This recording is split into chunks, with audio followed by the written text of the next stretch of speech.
Of course. First question. Mr. Minister, it's a pleasure to speak to you, sir. The first question I have is, as I speak to people here in Moscow, there's a perception that the US has changed. They're describing the US completely differently under President Trump. Do you think the US as a culture, not only the perception, but do you think has it fundamentally changed and their perception of Russia and President Putin? I think what is going on in the United States is a return to normalcy. The United States has always been the country of two big parties who competed between themselves, who changed ownership of the White House. But the division during my years in the United States, which is starting from 1981, I've been there several times, serving for a long period. Compared to that time, the division now is absolutely striking. On that occasion, the main dividing line between the Democrats and the Republicans was more taxes, less taxes, abortions, things which would be part of a normal Christian life, and within this Christianity values, the entire politics were built, arguing with each other, but within the values which everybody accepted. With the introduction of neoliberal ideas, neocon ideas, but mostly neoliberal ideas, the divide became deeper, wider, and culmination was the first election of President Trump, which he himself admitted was a surprise to him, and he wasn't really getting ready. Now he is ready, and it is clear how many, 49 days yet, and such a rich agenda is already thrown into the public domain. So this split motivated, first of all, by the departure from Christian values, by the leadership of the Democratic Party, in my view, by promoting without any limits the LGBTQ, whatever comes next. Same, one WC for any gender. I once found myself in Sweden where the OSCE was conducting a ministerial meeting, and it was in a stadium specially arranged for the ministerial meeting, and I wanted to get out and to go out and saw WC sign, and I asked the guy who was accompanying me whether this was gents or ladies. He said everybody. I don't want any of my friends to experience this themselves. So this, and this is just, of course, a tiny manifestation of those divisions, but the America as we Rust Belt America is, of course, not very much keen to embrace those values, and the persistence with which, fanatic persistence with which those values were promoted to the population certainly made quite a number of people to decide for themselves that this is not what they want, and they supported Donald Trump. So it's back to normalcy as we understand normalcy. We are Orthodox Christians. The values are basically the same, though Catholicism now is becoming more and more deviating to the new trends which we cannot understand and which we would not accept. But the fact that a normal administration without any, unchristian ideas came to power, and the reaction was such an explosion in the media, in the politics all over the world, is very interesting and is very telling. When we met, I hope I don't reveal any secret, when we met in Riyadh with Marco Rubio and Mike Waltz and Steve Witkoff, they suggested the meeting, and they said, look, we want normal relations. Normal relations in the sense that the foundation of the American foreign policy under the Trump administration is national interest of the United States. This is absolute and without any discussion. But at the same time, we understand that other countries also have their national interests. Right. And those countries who have their national interests and don't play into the hands of somebody else's interest, right, we are ready to have serious discussion. It is very well understood, they told us, that countries like the United States and Russia would never have their national interests the same. They would not coincide maybe even 50 or less percent. But when they do coincide, this situation, if we are responsible politicians, must be used to develop this simultaneous and similar interest into something practical which would be mutually beneficial, be it economic projects, infrastructural projects, something else. And then another message went, but when the interests do not coincide and contradict each other, again, this is then the responsible countries must do everything not to allow this contradiction to degenerate into confrontation, especially military confrontation, which would be disastrous for many other countries. Right. We told them, we fully share this logic. It's absolutely the way President Putin wants and does conduct our foreign policy. He always, since he became president, underlines in his contacts that we are not imposing anything on anyone, and that we are looking for a balance of interest. Same logic, absolutely. And some people would say, "Oh, Russia is now changing and is turning away from the East, from China, from India, from Africa." It's an illusion. And euphoria is not what should be guiding us in foreign policy.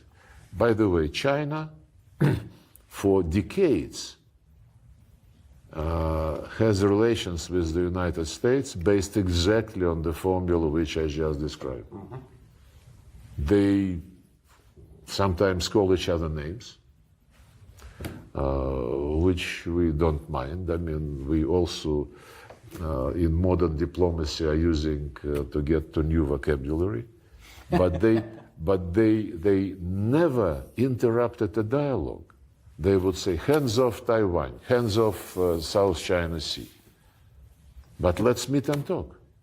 It's the same approach, the same logic, which is now accepted by the Trump administration in its relationship with the Russian Federation. And I think it's only right. There are no two persons who would be 100% alike. And same with countries. And countries who can seriously influence the fate of the world, militarily, the nuclear powers in particular, of course, they have special responsibility, not to shout at each other, but to sit down and talk and say, More or less like it was handled by cowboys in many of the Hollywood movies. He said that you know, and I know that you know that I know, and what are you going to tell me? Something like that. Yes, please, Andrew. So, Mr. Minister, a pleasure to be here. An early happy birthday to you. You'll have a special birthday coming up. I have the same one shortly afterwards. Really? Yes, we are the Same day? No, shortly after. We are the same age. We're born in the same year. Yes. And thank you for inviting us here. I want you to talk to us about NATO and the reaction in the foreign ministry to the treachery of NATO, and how the foreign ministry will view it if and when the United States leaves NATO. Well, it's a long story, of course, and it is a story about illusions, beliefs, disappointments, about partnership degenerating into rivalry, and then confrontation and animosities. Well, I wouldn't recite the story about how the Jim Baker and others promised to Gorbachev that NATO wouldn't move an inch to the east, and when they had to modify this offer because GDR and West Germany were merging. It was agreed on paper legally. Now they say that there is no legal obligation not to expand NATO. Fine, if you can only be made implement your promise by court, then of course you need legal obligations all over you. But if you are a person of dignity, a man of dignity, if you agreed on something by political commitment, you have to deliver. But at that time, when Germany was reunified, it was written in a legal paper, this 2+4 process, that GDR would become part of Federal Republic of Germany, and thus would become part of NATO, but there would be no NATO infrastructure whatsoever on the GDR, former GDR territory. They are backtracking on this one now again. They are deploying some NATO command in GDR, in the East Germany. But Gorbachev believed that this was the serious promise, serious commitment. Then we were very much disappointed to watch how NATO not only, of course, admitted East Germany, but by 2004, the expansion the NATO expansion included the 3 Baltic republics, former republics of the Soviet Union, and then this ball was rolling, picking up more and more contenders, those who wanted to become the members. And Foreign Minister Primakov in 1997, he was suggesting to have some understanding between Russia and NATO. NATO-Russia Founding Act was negotiated, which was about equality, about mutual respect, about cooperation in various fields against terrorism, against illegal migration. Actually, on that basis, NATO-Russia Council was created, which was running like 80 to 90 projects annually. There was cooperative program on Afghanistan. The Americans would get the Russian helicopters, we'll pay for them, we would service them on the ground. The Russian Soviet-made helicopters were most appropriate for the Afghan conditions. Counter-terrorism, drug trafficking, and then the expansion continues. And at some point, it was still Yeltsin. Primakov already became prime minister. And in 1999, there was an OSCE summit in Istanbul. And Yeltsin went there. They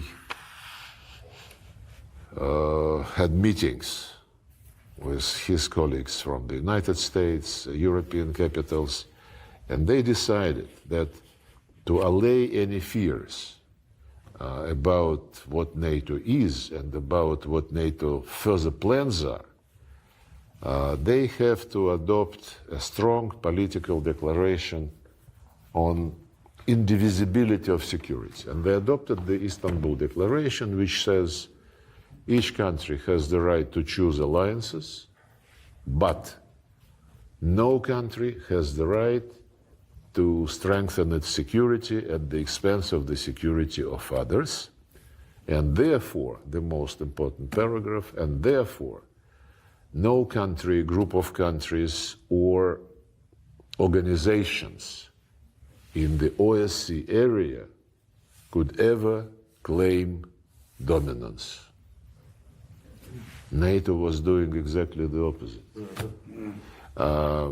So now, after the beginning of the special military operation, which, as Putin repeatedly stated, was the decision, because all other attempts, all other alternatives to bring things into some positive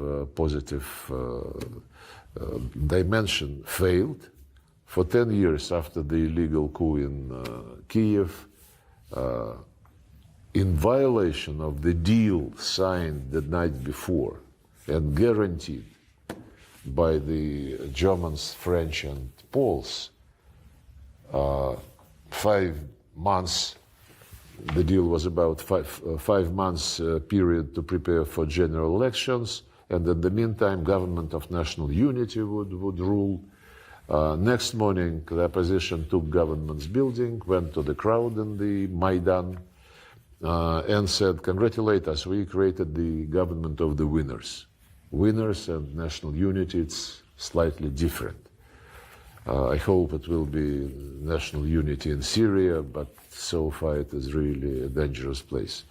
But in Ukraine, when these people who came to power through the coup, and their first statement was that they would cancel the status of the Russian language, their first action was sending armed fighters to storm Crimean parliament, when they called terrorists the citizens of eastern and southern Ukraine who said, "Guys, wait a minute, you came to power by an illegal coup. We don't want to take any orders from you, leave us alone." And they said, "Oh, you are terrorists." And they started army operation against their own citizens, thus launching the war, which ended in February 2015 by signing the Minsk agreements, which President Macron tries now to interpret as something which Putin didn't want to implement. It was really a very funny speech by President Macron. It also relates to NATO, by the way, because he was saying, "Okay, let them live and I will protect all of you with my 3 or 4 nuclear bombs." But on that occasion, we spent 17 hours non-stop in Minsk, and the deal was agreed. And after that, well, I'm deviating from NATO, but you would understand me. And after the deal was agreed, it was endorsed by the Security Council. And a very interesting moment. When we finished negotiations, Poroshenko, with support of Macron and Merkel, of Hollande and Merkel, said that he would not sign this paper unless it is signed by the separatists, as he called them. And the heads of the two self-proclaimed republics, Donetsk and Lugansk, they were in the same city of Minsk, in another hotel, and they said they would not sign this because it was negotiated without them, and this was a document providing for territorial integrity of Ukraine with just special status given to these two tiny territories, to be frank.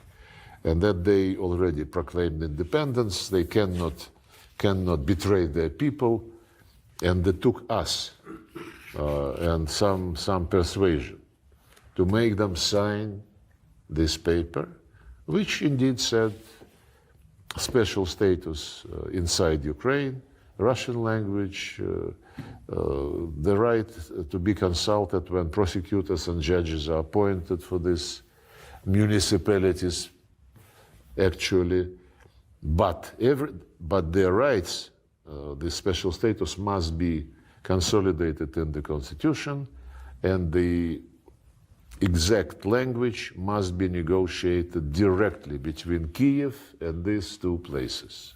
It's part of the Minsk agreement endorsed by the Security Council. Now, I mean, very soon after it was in force, the Germans, the French, and the Ukrainians themselves started saying, we never talked to the separatists.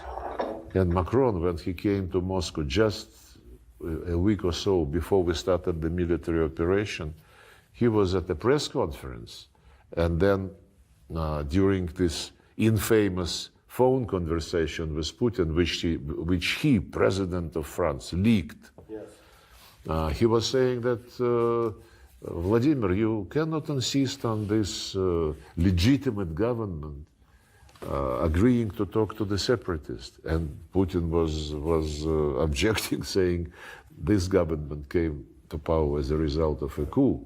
Let them be grateful to all of us that we are trying to legitimize this entire situation in this entire country. But don't forget that the Minsk agreements bluntly say direct dialogue with this whom you call separatists. It's a very shameful way which the French and the Germans behaved, and eventually those who signed on behalf of Ukraine, Germany, and France, Poroshenko, Merkel, and Hollande, being retired already, they stated in an interview, we never intended to implement this. We just needed to buy time to push more weapons into Ukraine. And of course, NATO was playing a key role. This Ramstein process led by the United States during Biden time. Now the Americans want to give it to the Brits, I understand, but the Europeans do not stop their efforts. On the contrary, they kind of increase them and call for more and more support, becoming more and more emphatic, and I would even say nervous. And the question whether NATO can survive without the United States is, I understand, motivated by these observations.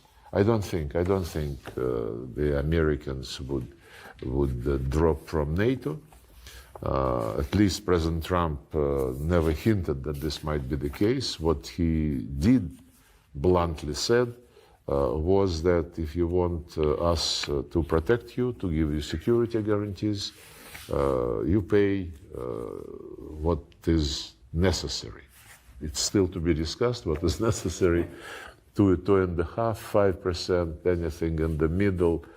But he also said that those who fulfill the criteria of the percentage of GNP, to be contributed to NATO, them, the United States would guarantee that they are safe and secure.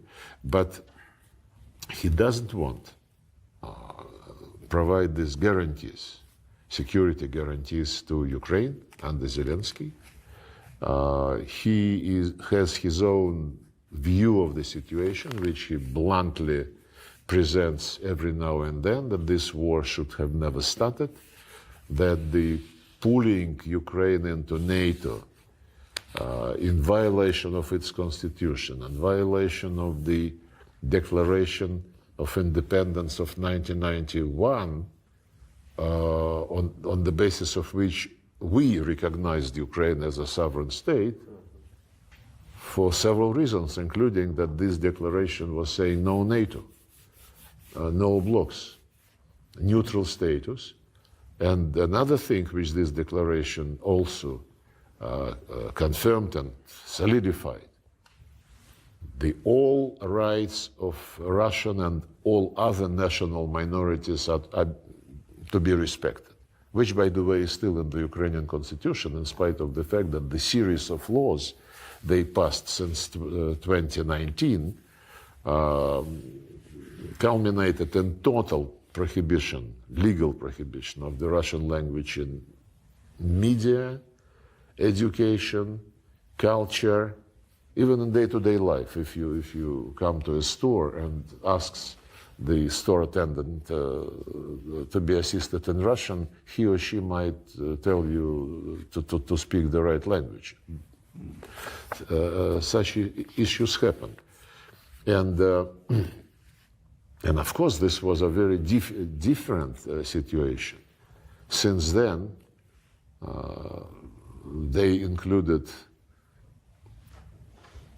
the NATO membership into the constitution, while keeping the national minorities guarantees. They declared that NATO is the future of Ukraine, European Union also. When they started saying these things, European Union still kept some resemblance of an economic grouping. Now it lost it altogether, and Führer Ursula is mobilizing everybody, everybody to remilitarize Europe. Some unbelievable sums of money are being mentioned.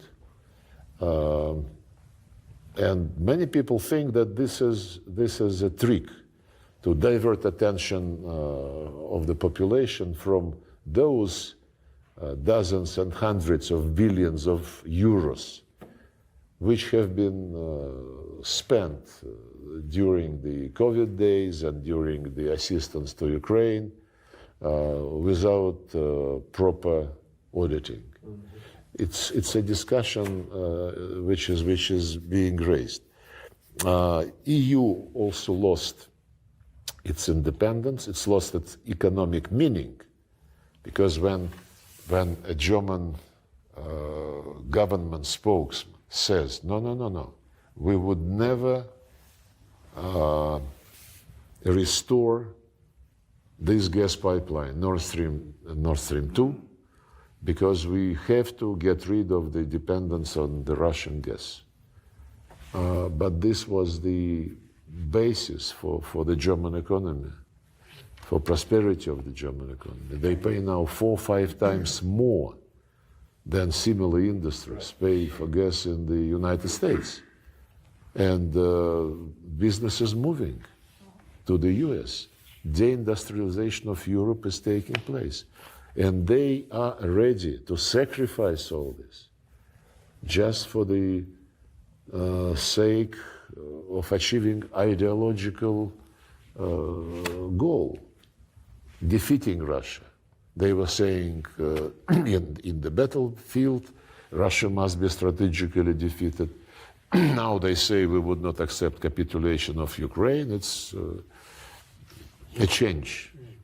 A change, almost 360 degrees, as Annalena Baerbock says. But European Union is no longer peaceful economic project. They want their own army. Speaking of the future of NATO, there are voices. Okay, if the United States doesn't want to be actively involved in European affairs, let's have our own NATO, our own military alliance. But this is the game and process. Some statements are intended, just to test the ground. What will be the response from the other side of the ocean? And I think 1.5 years ago, European Union, they signed an agreement with NATO, which basically subordinated EU to North Atlantic Alliance, providing this mobility.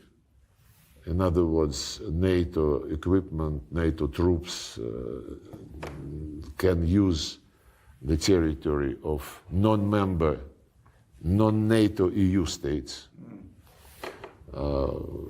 If there are such states still left, it's Austria, Ireland, but it is not that that important, because they always think eastward. And to say, for peace-loving people,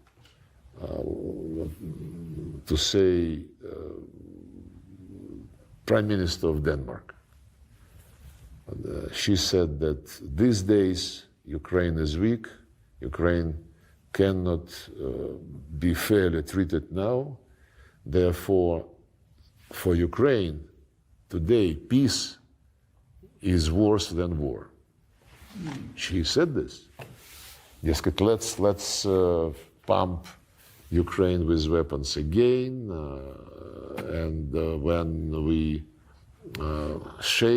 have shaken Russian position, then let's see whether we can talk. And the chief of German intelligence a couple of days ago said that it would be bad for Ukraine and for Europe if the war ends before 2029, and 2030 even better.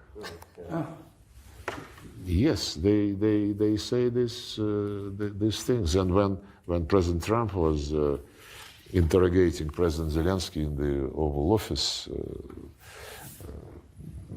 asking him many times, "You don't want to negotiate." Zelensky was trying to avoid an answer. And of course they are very much concerned that irregularities, let me put it very mildly, by the Biden era with Pentagon supplies to Ukraine, without possibility to see where this money went. Elon Musk is trying to do this. We are not taking any pleasure from this. But this is about governments, the Biden administration, Ursula von der Leyen and her commission, the Brits, who regularly accuse Russia of corruption, who regularly accuse Russia of violating human rights, and who basically, whatever international issue they discuss, they start with human rights. Right. Iran, Venezuela, Cuba, of course, Nicaragua, South Africa now violated human rights by passing a law on land. Central Asia, whenever there are several formats between the West and Central Asia. Human rights are on top everywhere. But on Ukraine, where the Russian language has been exterminated, legally and physically there is a special agency to watch for this legislation to be fully implemented, nobody ever mentioned human rights except us. Now Hungarians, Bulgarians start raising this issue because they also have their minorities in Ukraine, which was carved up mostly by Stalin after World War II, cutting through the basically like colonial powers did in Africa. Look at the African map. Just by a ruler, they draw the borders. In case of Ukraine and its neighbors, it's different because it was individually carved out. But divided nations, yes. And therefore, after the coup, when we started talking to Poroshenko, when he was pledging that he would never allow the war between the Ukrainian army and the eastern citizens of Ukraine, and when he was saying that we will be faithful to our commitment regarding national minorities, federalization was very seriously discussed between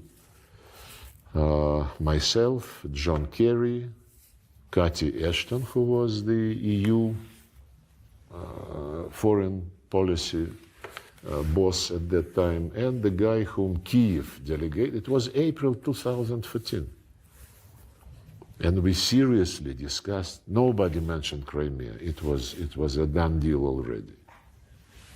And we developed a paper saying that there must be some gathering of the heads of the Ukrainian regions, and they have to discuss how to continue to live in a state which used to be unitary state, but the minority rights mattered. It was 2014. Then everybody forgot about this. Zelensky, who also came to power under the slogan that he would implement the Minsk agreements, less than a few months after he was inaugurated, he was saying very different things. We are a unitary state, there would be no special status, I don't talk to separatists, and so on and so forth. Another lie which Emmanuel Macron said in his recent pathetic statement was about a meeting in Paris in December 2019. Macron, Merkel, Putin, Zelensky, which the Germans and the French convened to save the Minsk agreements. And there was a preparatory work which culminated in a draft document agreed by experts, by ministers of the four countries, and then presented to the presidents and chancellor. And it was, consensus. It was consensus, and it said that there would be disengagement at 3 areas on the line of contact immediately, as the beginning of disengagement of forces along the entire duration of the line of contact. Agreed. And when it was shown to the leaders, everybody was satisfied. Zelensky said, no, I can only agree to try to do this in 3 experimental areas, not along the entire line of contact. Nobody could understand why, but he insisted. But the main thing that he never disengaged even at these 3 locations. And the military activities continued. So where NATO comes into it, I remember that it was about NATO. Well, NATO was certainly providing him with weapons, with intelligence data. It continues until now. Americans announced that they are withdrawing, maybe temporarily, maybe not. They are withdrawing the instructors and experts who helped guide high-tech missiles, but others remain there. You know, when no, one thing about NATO. One more thing about NATO. NATO used to be proud that they are defensive alliance, that the only thing which concerns them is to defend territories of the member states.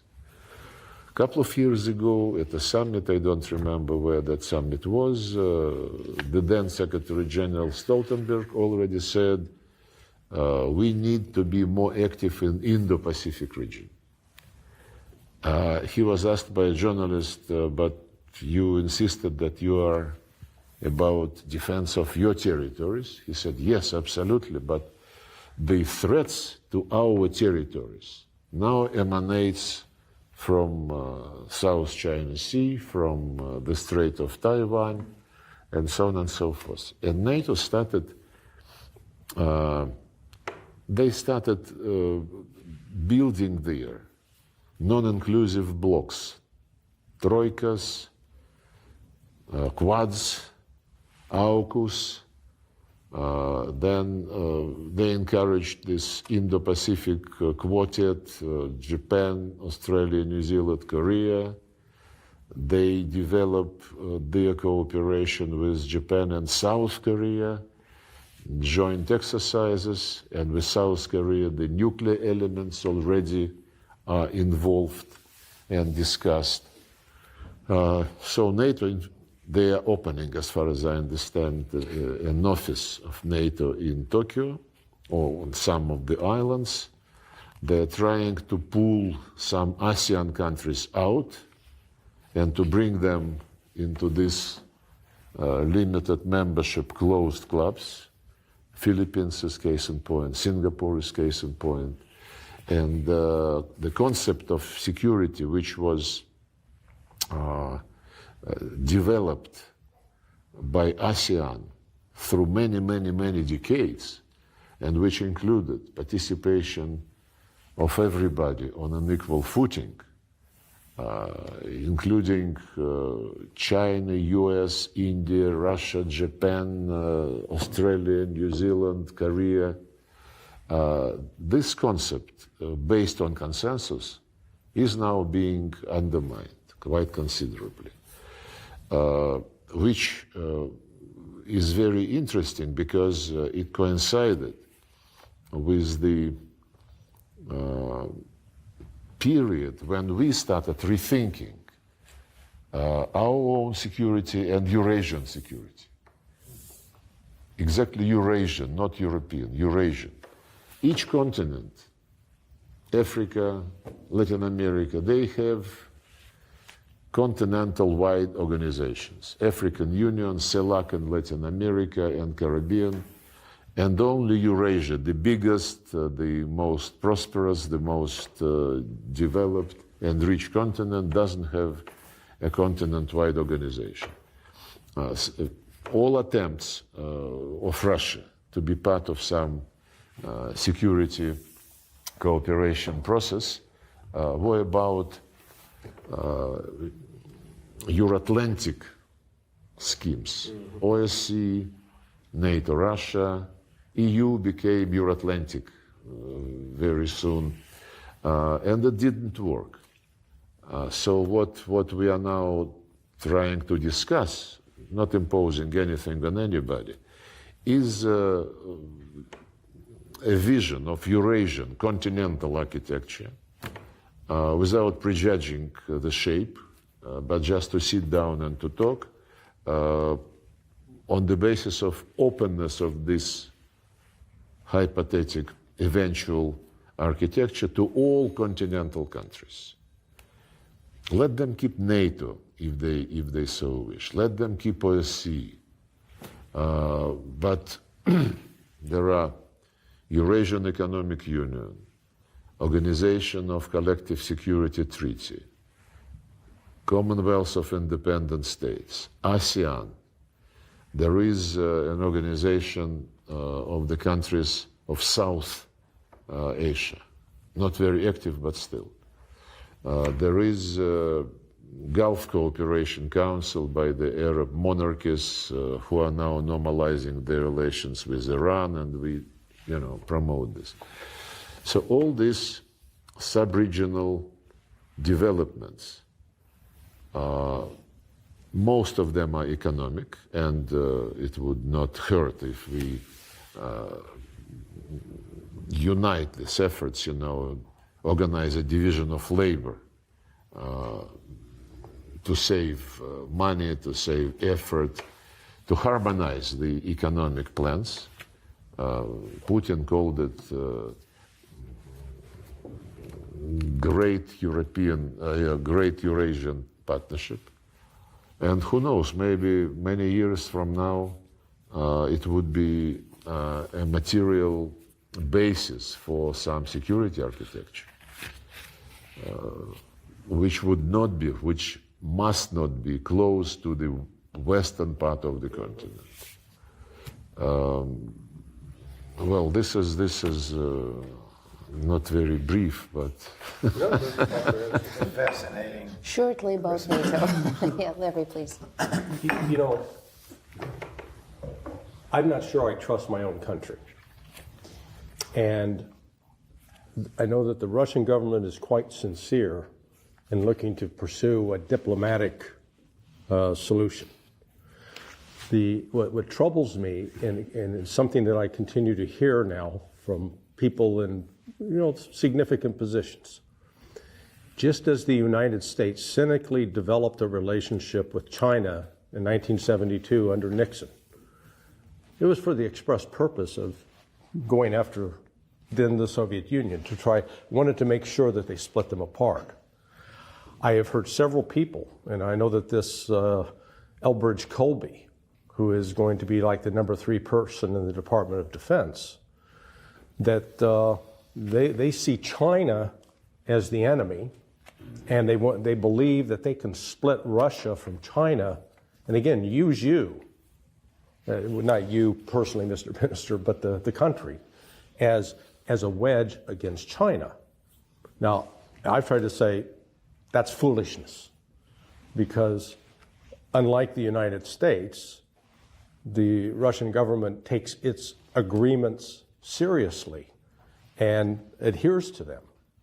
So how do you think, what will be Russia's approach in juggling this let's call it subterfuge by the United States to, on the one hand, offer you a hand of friendship, but at the same time, they have not released their desire to destroy your country and to also use you cynically against the Chinese?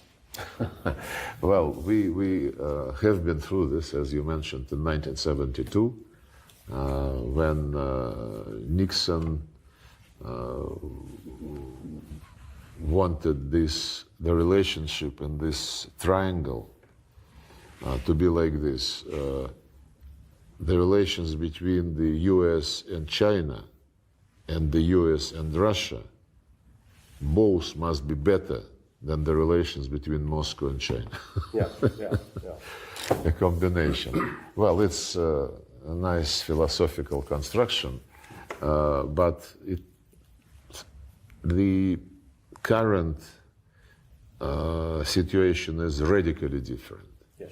We never had the relations with China which were that good, that confidential, that long-term built, and that would be enjoying support of the peoples of both countries. the Americans know that we would not betray our commitments, legal commitments, but also, the political commitments which we develop with the Chinese. We have problems, we have difficulties in our relations, mostly because of the sanctions, because the companies want to avoid being punished. Some of the very promising projects, logistical, infrastructural projects in Siberia are being delayed, but we are not in a hurry. And the Chinese, of course, are never in a hurry. They always see over horizon. This is the national character, and we respect this. Actually, again, I wouldn't probably reveal a secret. When Biden and Putin met in June 21 in Geneva, it was in the middle of COVID-19 pandemic, coronavirus, what have you, and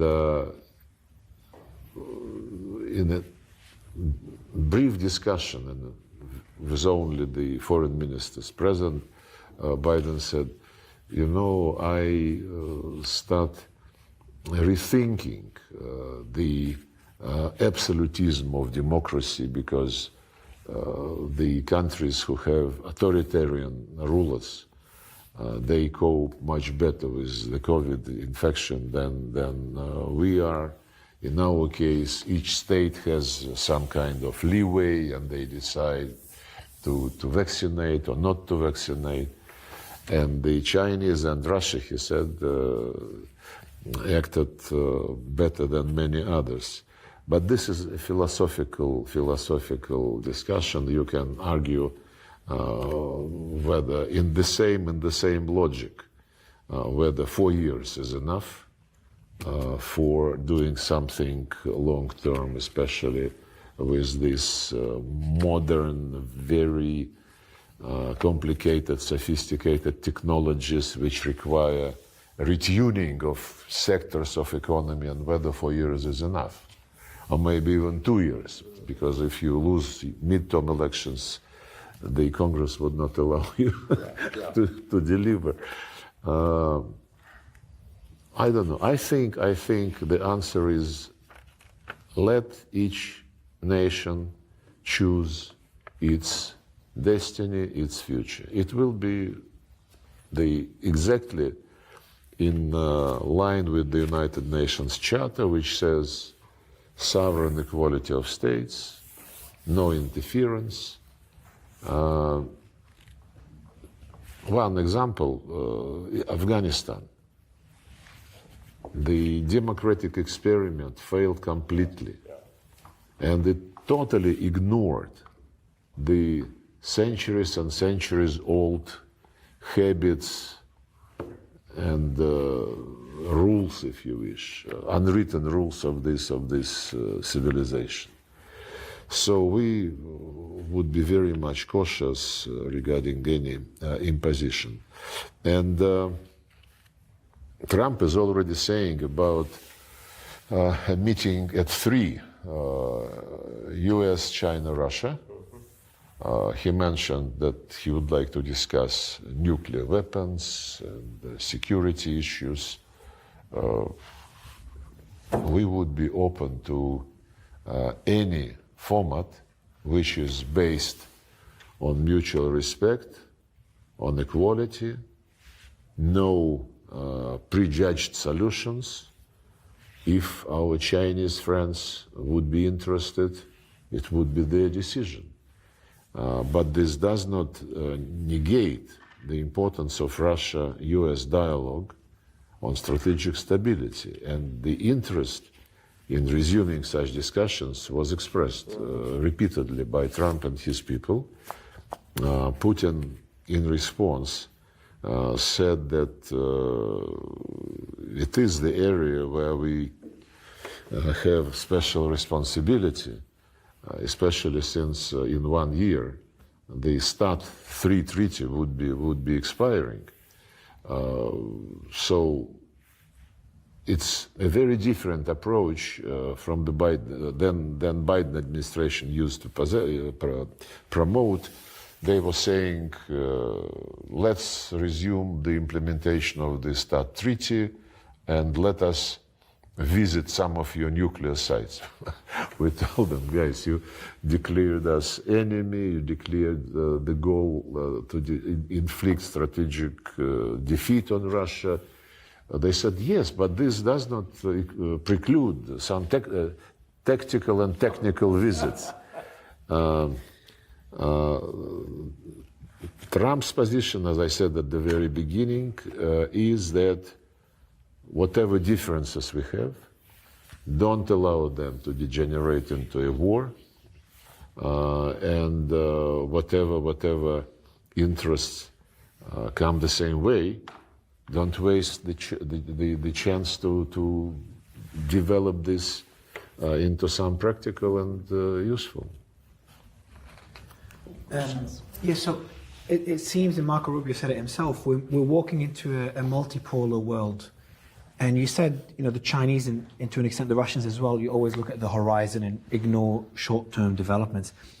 So in the horizon, do you think, and I know I'm getting ahead of myself, but do you think there's a possibility of in the next, let's say, 10 years, of not only normalization of relations between Russia and the US, but back to an alliance between the two countries in the next 10 years? That's something already people are talking about. The alliance means, at least historically, and this is deeply in our mentality, means that you are ally against somebody. Yeah. Multipolarity, which Marco Rubio recognized, is different. How can you recognize multipolarity without recognizing such giant as China, such giant as India, Africa as a continent, and Latin America, Brazil, and quite a number of others? Multipolarity, in my view, would be evolving for quite some time. It's historic epoch, probably. And it would, that's my vision. It could be composed of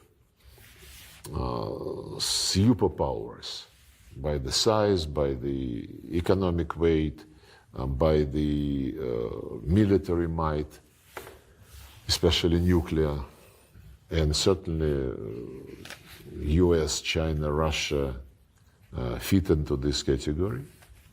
Those who are not as big, they can participate in a multipolar world through their sub-regional structures. ASEAN, for example, GCC, Gulf Cooperation Council, League of Arab States. And African Union, by the way, received the status of full member of G20 last year. League of Arab States wants the same. We are in favor. G20, by the way, is the format which is now proving to be not only financially and economically useful, but also politically. It might play a very positive role in the process of multipolarity. Yes, there are still remnants of animosity, but the rule of consensus is there. They don't vote. Therefore, they are more promising than the United Nations General Assembly, who every now and then, whenever somebody cannot get something from the Security Council, they go to the General Assembly and they stage a show with votes, with accusations, and so on and so forth. But not only Marco Rubio, spoke about multipolarity. Donald Trump spoke about NATO, as I referred to his statements, repeated statements, that this was one of the reasons. And we insist that any approach, any attempt to approach the Ukrainian crisis, any initiative, and most of them are very vague, should concentrate on the root causes of the conflict. And Donald Trump confirmed that one of the root causes was NATO expansion, which created a threat to the Russian security. I, by the way, would like to emphasize in these new circumstances after the January 20 that the importance of Ukraine for the Russian security is many, many, many times bigger than the importance of Greenland for the US security. Well, that's for sure. And the second issue about root causes, I also referred to the extermination of the Russian language, media, culture, prohibition of opposition parties, prohibition of some opposition media, even published in Ukrainian language and operating in Ukrainian language, murder and disappearance of journalists, not to mention the military crimes, war crimes against the people in Donbass immediately after the coup when they called them terrorists. And all this grossly violates the UN Charter, which says everybody must respect human rights of every person, irrespective of race, gender, language, or religion. It's on top. It's Article 1 of the UN Charter. I've been calling upon the Secretary General of the United Nations, and I was challenging the journalists in the United Nations. Whenever I visit, I have a press conference. By the way, I also challenged those journalists on quite a number of things which were used by the West to condemn Russia like the worst criminal, starting with, I don't even remember, starting with what? Downing of Malaysian Boeing MH17, July 2014. The trial was held with only one witness being present in person. 12 other witnesses were not presented, their names are not known, but the jury said that they are reliable and they confirmed the suspicion. So it is still very, very murky. The case of Salisbury poisoning, Skripals, official notes to the United Kingdom authorities about asking questions about the fate and whereabouts of Russian citizens, totally ignored. They raised hell, they accused us, they used this to increase sanctions, and then they forgot about this. The same is true about Alexei Navalny, who died in prison, serving his term, but who was, a couple years before that, he was treated after alleged poisoning in Russia. He was taken in less than 24 hours to Germany, and he was treated in Germany. It's an interesting story. The Germans, we were asking questions. He is our citizen, and we wanted to know the truth, what happened to him. They said that the civilian hospital did not find anything, and he was treated in the military hospital of Bundeswehr, where, they told us, they found Novichok, this substance, in his blood. We asked to see the test. Right. It's only natural. He's our citizen. We're being accused of maltreating him. They said, no, we are not giving this to you because you might find out what level of expertise we have in biological substances. Yeah. And we are giving this to Organization on Prohibition of Chemical Weapons. We went to this organization and said, look, you are our common entity, and the Germans said that it is now your property. They told us, yes, they gave it to us, but on the condition that we would not show it to you. It's childish, but it is tragic at the same time. And repeatedly, publicly, I asked many Western journalists, why don't you, being a journalist, you want to know the truth, right? And a person who was made a martyr by the West against the Russian Federation, evil, you don't want to know what happened actually to him and how he was treated and with what was he treated in Germany before he came back to Russia. And the last one, Bucha, 2 days after, as a goodwill gesture, for the sake of signing the Istanbul deal in April 2022, we withdrew from a couple of villages in the outskirts of Kiev. And 2 days after we left this place, Bucha, BBC team broadcast the main street with corpses neatly laid along the route on both sides. We still, and of course there was an outcry, we insisted on investigation, nobody cared about investigation. Until now,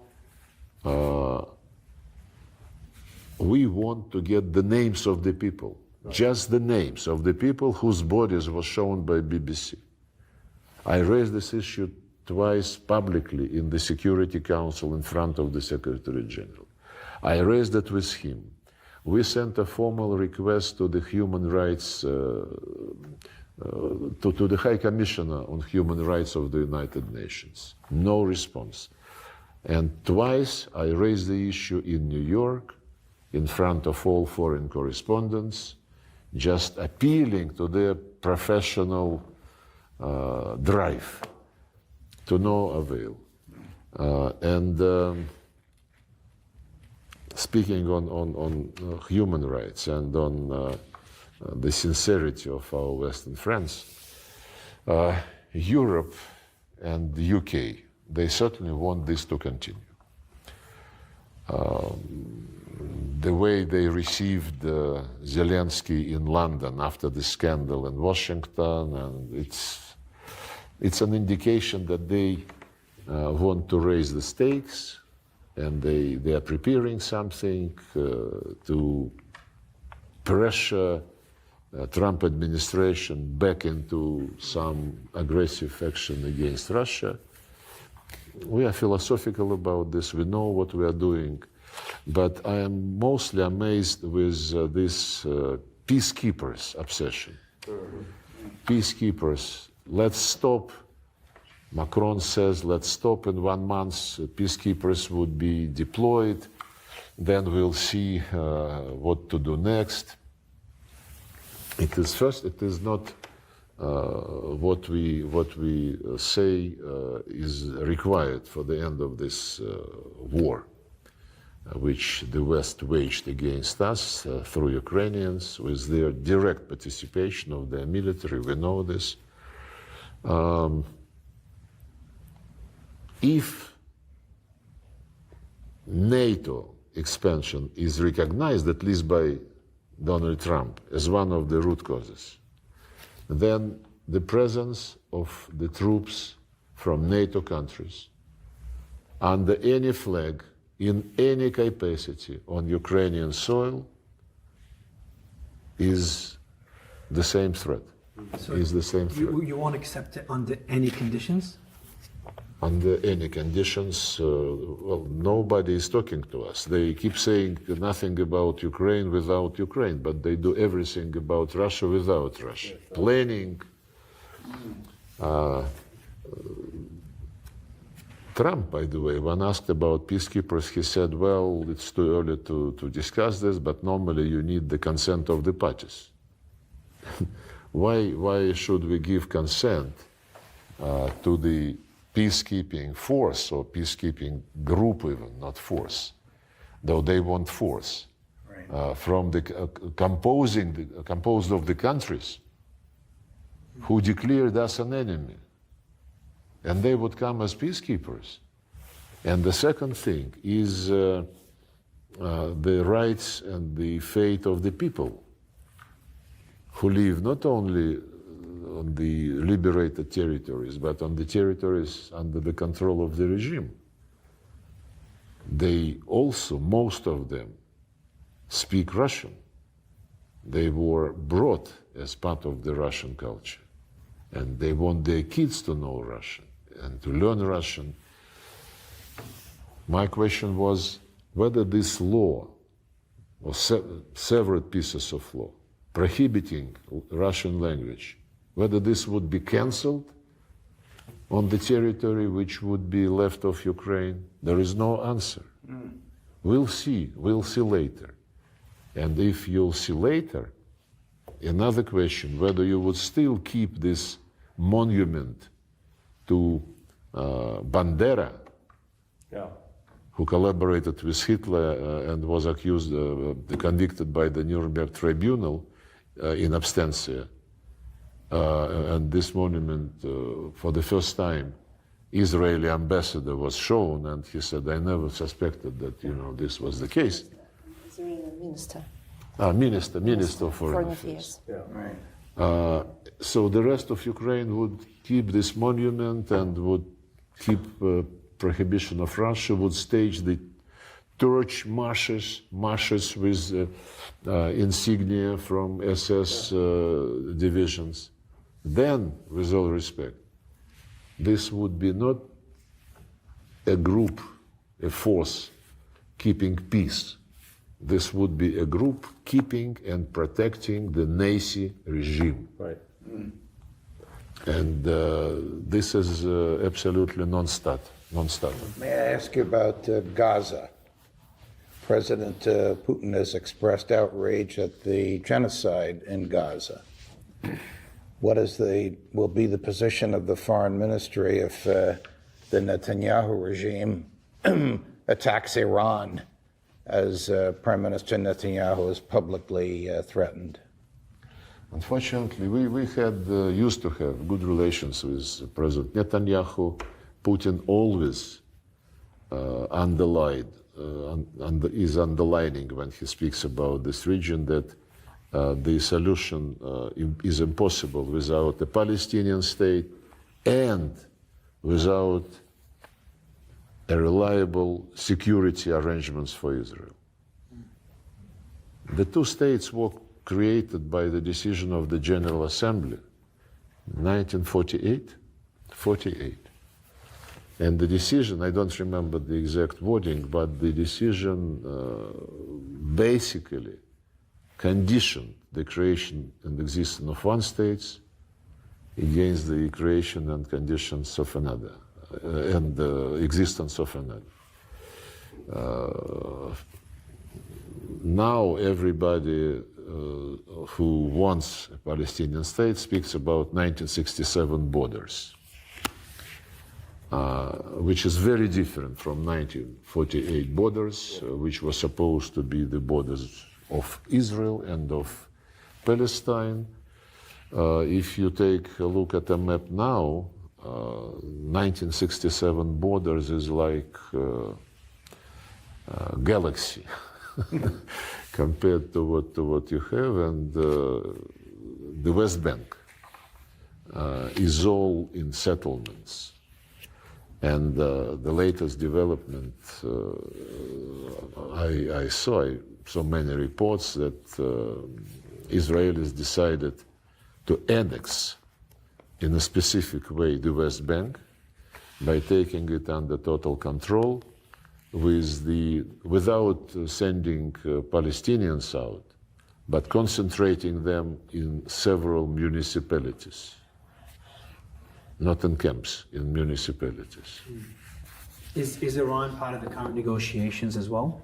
On The peace negotiations when it comes to Ukraine, does that include other geopolitical issues? On Ukraine. Yes, so as President Putin and President Trump are talking, is it purely about Ukraine, or could it include other geopolitical interests for Russia? No, we discussed the situation in the Persian Gulf. We discussed the joint comprehensive action program on Iran nuclear issue. We are in favor of restoring the original program from which the Americans dropped during the first Trump government. There are some contacts on the European side.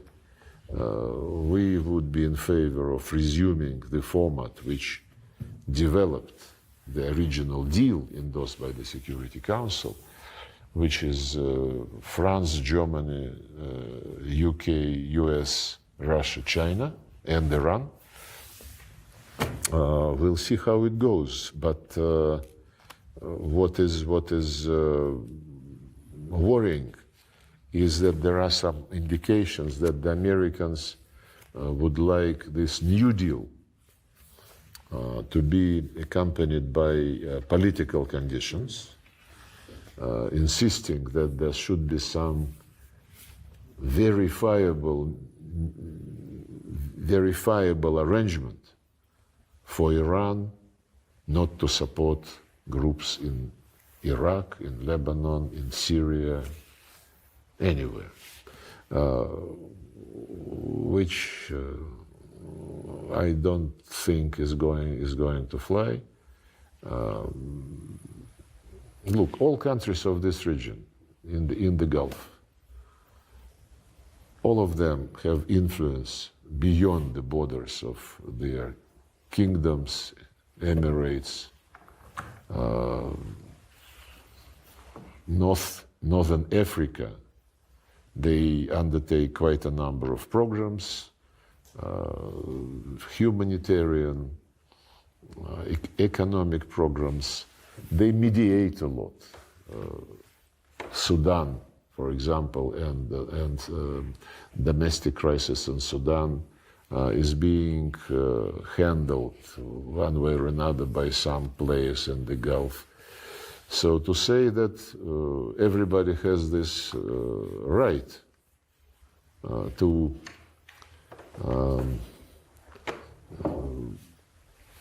project influence, except Iran, Yeah. I don't think it's realistic. Yeah, no.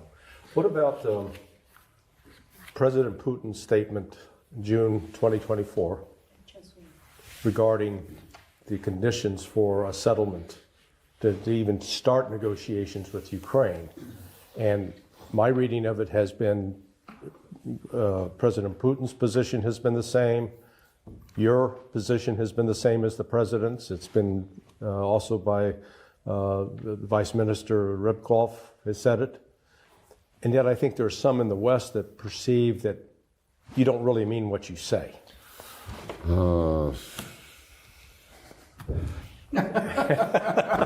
Great answer. Let them be misguided. Yeah. Our conscience is very clear and clean. Yes. And it is clean not because we use it seldom.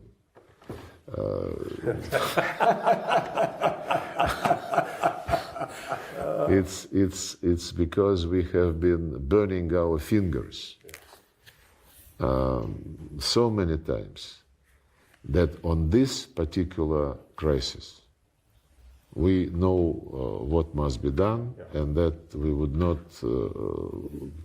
compromise the way which would compromise the fate of the people. It's not about the territories, it's about the people who were deprived of their history by law, who were, when Zelensky was asked in September 21, before the operation, he was asked in an interview when the war was still going on in violation of the Minsk agreements, he was asked by an interviewer what he thought about the people on the other side of the line of contact. And he said, it's still on the internet, you can see it. There are people and there are species. And if anybody living in Ukraine feels that he or she is a part of Russian culture, my advice to you, for the sake of your children, for the future of your grandkids, go to Russia. Get out of Ukraine. And this was the man who only a few years before that, while being an actor and then when running for presidency, he was saying, stop attacking the Russian language. Let people. He was on record, and but the sequence of events which made us absolutely concentrated on achieving the results which would be in favor of the people, which would be saving the people. Those who speak, well, we have to bring Ukraine back into 1991 territory, and Russia must get out. Territories are important only because people live on these territories. And the people who live on the territories which he wants back are descendants of those who for hundreds and hundreds of years were building Odessa and other cities on those very lands, who were building ports, roads, who were founding those lands, and who associated with the history of this land. By the way, UNESCO announced under huge pressure from Ukraine that the center of Odessa is now the site of World Cultural Heritage. It was which it deserved, but the decision was announced 1 week after the monument to Catherine the Great, the founder of Odessa, was toppled and thrown away. And UNESCO just went on as if nothing had happened. But just brief sequence of events. 2004, elections, the two candidates, one is considered pro-Russian, another is considered pro-American. He is married to some American politologist. The second round of elections in 2004, the pro-Russian candidate wins.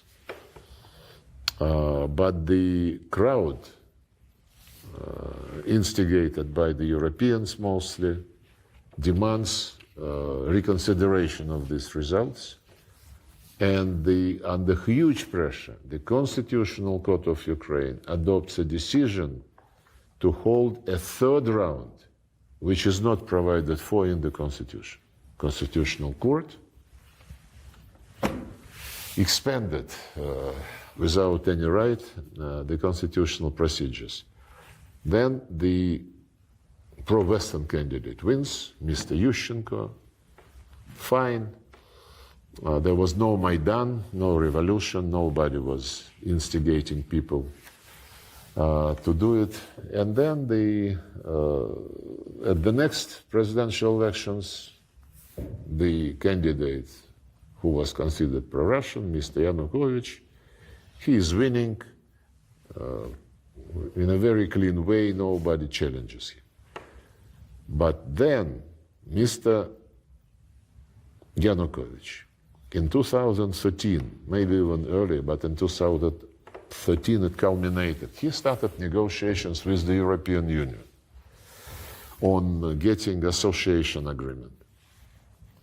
And it became known, you cannot hide such a thing.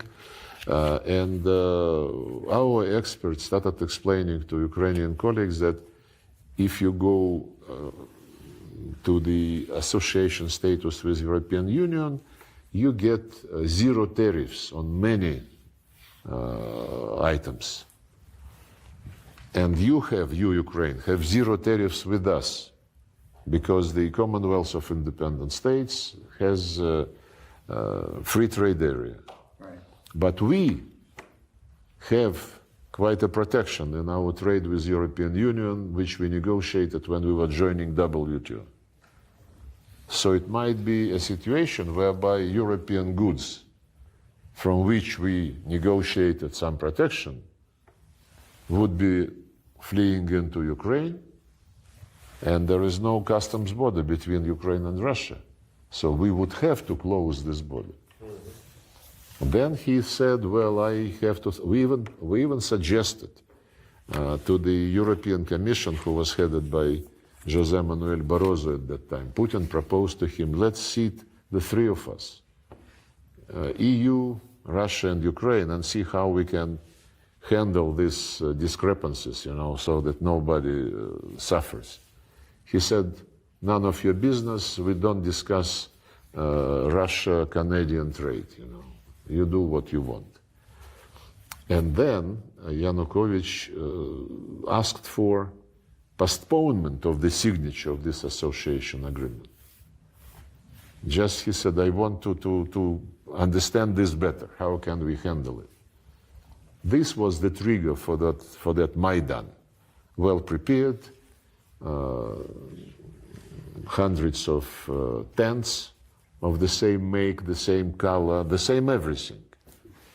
And this Maidan culminated in February 2014, when Germany, France, European Commission negotiated between the legitimate president and the opposition. And that's how it started.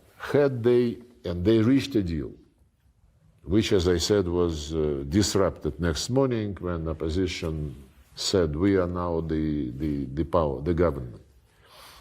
Had they delivered on the deal which they signed with the help of the Germans, the French, and the European Commission, Ukraine would be exactly, by now, where they wanted it to see, 1991 borders, including Crimea. They decided to be impatient, because had they waited 5 months for the elections, for the early elections, they would have won, because the electorate in Ukraine was very heavily massaged by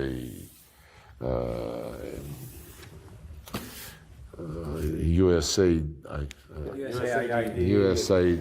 yes, National Endowment for Democracy. and the figures which are popping up now, and which Trump was reading out in Congress,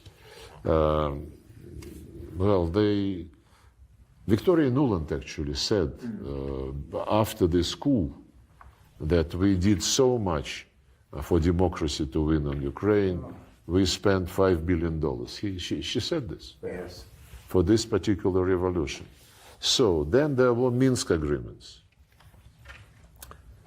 Had they delivered on the Minsk agreements, they would still have been in 1991 borders minus Crimea, because Crimea was never mentioned during the Minsk negotiations. Everybody understood that this was a very clean, fair vote of the people.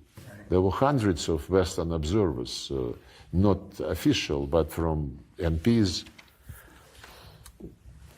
April 2022, Istanbul.